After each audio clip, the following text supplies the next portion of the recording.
Hello everyone, Rolf Kurtajka with Brightwood Real Estate Education. How do real estate agents make money?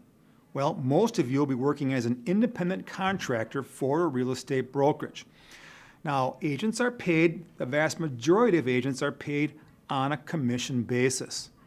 Last night I looked up the average income according to the U.S. Bureau of Labor and Statistics, and they said the average real estate agent makes around $60,000 a year. The median is $46,000 a year. That means half make less and half make more. And in some cases, they make way more.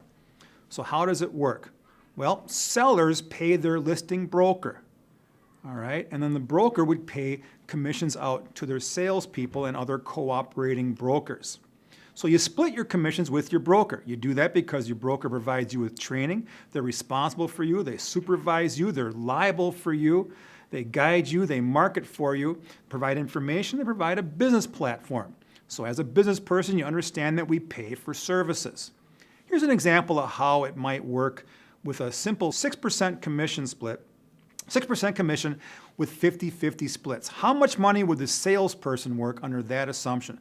First, it's important to say that there is no standard commission rate in the United States. Each individual brokerage firm sets their own commission rate. They never collude. There is no standard commission. Commissions are negotiable between clients and the individual brokerages. In my case, I chose 6% for an example, and I'm assuming 50-50 splits. Well, what does that mean? You'll find out here shortly.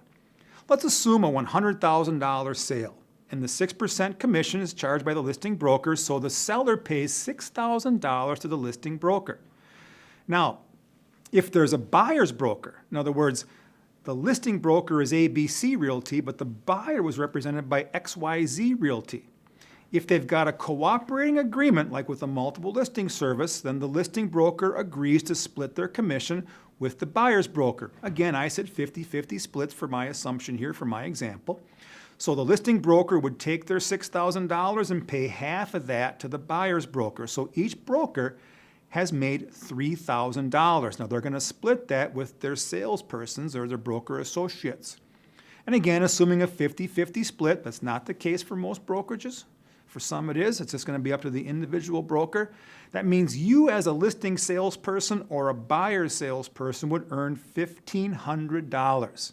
All right, so you made $1,500, and we can use that commission to kind of get a feel for where we're at. Let's look at this. It was a $100,000 sale, and I made $1,500 commission, or 1.5% of the sale price went into my pocket on what I call this four-way split, 2 brokers and 2 salespersons. If that was a $250,000 sale, that 1.5% would be $3,750. If it was a $400,000 sale, it would be $6,000, and you can kind of see the impact the sales price has on the commission. Now, what if I could close one of these deals per week, right? One per week. 52 weeks times 1,500, $78,000. On the $250,000 sale, I'd make $195,000 at $3,750 per closing.